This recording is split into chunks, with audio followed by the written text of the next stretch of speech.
In these slides, I will attempt to go over what capitalism and communism really mean and the differences between capitalism and communism.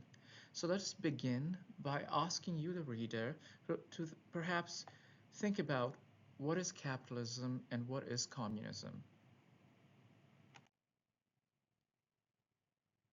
Quite often, people begin by citing features of capitalism or communism as opposed to the insightful essential definition of the ism.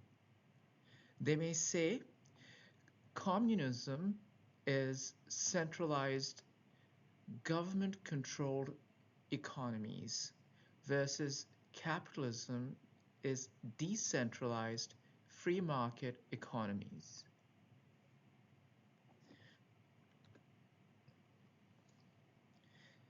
They may cite collective versus private ownership and questions of inequality. If you thought of the above as definitions of communism or capitalism, you would be citing their features and not necessarily their definitions. But there's a difference between defining a feature of an entity versus intimately knowing or having insight about an entity. So, an example of illustrating the absurdity of defining an entity by its features is as follows. Suppose I asked you to define a lady. You may look at a salient feature of effeminacy and claim that women are similar to gentlemen who wear heels or stilettos.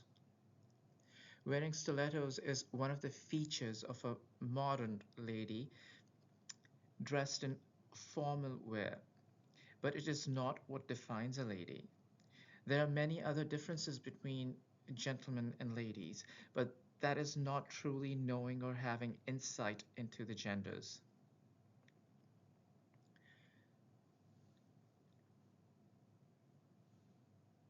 So features may enhance or mitigate the essence of an entity, but not necessarily define it. This presentation is, by God's grace, meant to give you a nuanced insight into communism and capitalism, and maybe even something surprising. So let us look at what ism means in words like capitalism and communism. From looking at the etymological root, we see that ism means a distinctive practice, a system, a philosophy or belief system. We will equate ism with a system for the purposes of this particular discussion. So to begin with, we will look at the etymological definition of capitalism. The root word of capitalism is, of course, capital. Capital, uh, its etymological root is head, crown, or chief. It also means excellent, first rate, or first class. It also means first in importance. So essentially, capitalism is the ism of the excellent, or being led by the excellent, and recognizing the possibility of having excellence in our midst.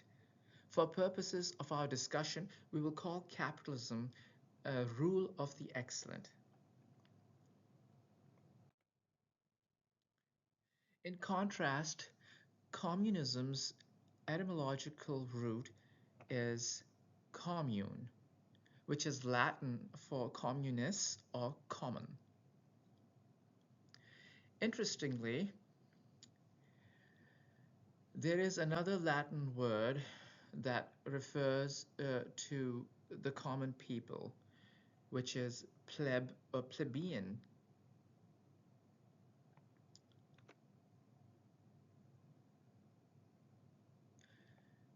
Plebeian, of course, also refers to the common people, as you may see. And to recap, communism is the ism of the common folk, or the system of the common peoples. For the sake of this discussion, we may call communism as more than a system of the common people, but we may call communism um, as we may equate communism with a rule of the common people. Now, the astute observer may put two and two together and they may exclaim, but democracy is supposed to be the rule of the common people, right? Um, Demos stands for people, and crazy refers to the rule.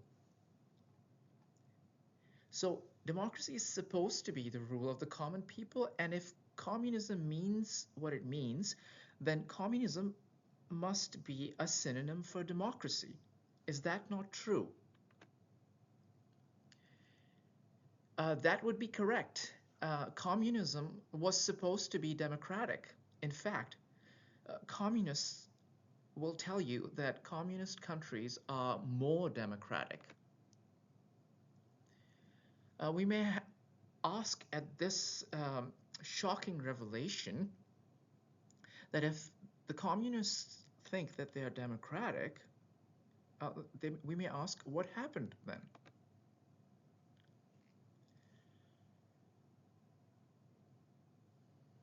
You may ask, how did communist countries end up with Stalin and Lenin and Mao and oppressive governments in their formative years, and some may say even now?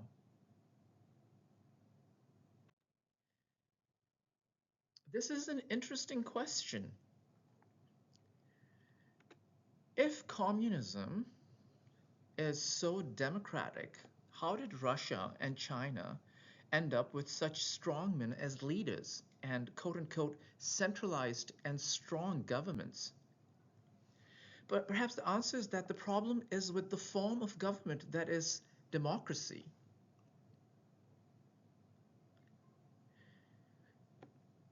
Which Russia and China had to resort to because of their misfortunes.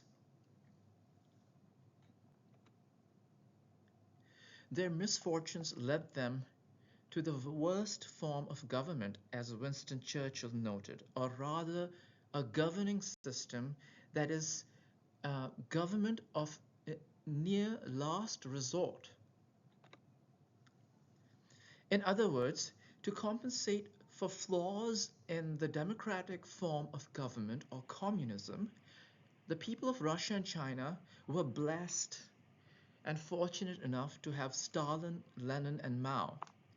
Perhaps they got very fortunate to have such righteous leadership or dictatorship. Now I realize that I just stated that democracy is the government of near last resort. This may be a lot to take for people who are either new to government or have not gone over the short video explaining how democracy is the government of near last resort. Explaining that in this video is beyond the scope of this presentation. If you are curious, and I encourage you to view the video on democracy as a form of government, you may explore how democracy is not perhaps the ideal form of government. Returning to the features of communism versus capitalism. So first we see that centralized government in communism was to compensate for the misfortunes of the people of Russia and China who embraced communism. We also see that decentralized control is a feature of capitalism, but not necessarily a definition of capitalism. It is an outcome of the good fortunes and the blessings that capitalist economies have encountered. Uh, the people under capitalism have been more fortunate, and its people have been less into revolts and rebellions, murders, regicide, and general unrest. That is a sign of great blessing. We see that communal leadership or communal property ownership under communism was an attempt at mitigating the inequities and oppression and the misfortunes suffered uh, by the people of the Orient and Russia. This oppression and inequities resulted in rebellions, revolts, and unrest. And the communal property was ownership was enforced as a result of improper management of property and oppression of people. In contrast, private property ownership under capitalism was a sign of good fortune and a token of trust awarded to stewards and servants of the people who used resources for the welfare of the people. This may change, of course, if the stewards or the shepherds of the people abuse their station or mission, and capitalism will end up degenerating into communism. It can happen, unfortunately, if our leadership gets corrupted. We see that enforced equality was a necessary feature of communist regimes because their people had previously suffered so much inequality due to weak and unrighteous leadership, which abused and exploited their peoples, that they had to implement enforced equality to help the people heal from the trauma.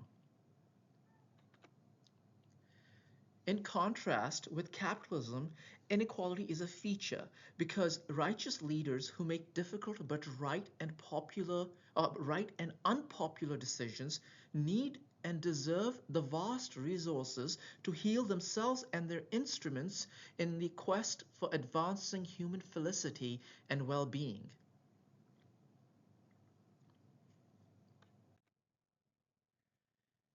This was a rather a brief and quick overview of capitalism and communism. If you liked the insights about capitalism and communism, then wait till you watch the explanations on racism and fascism.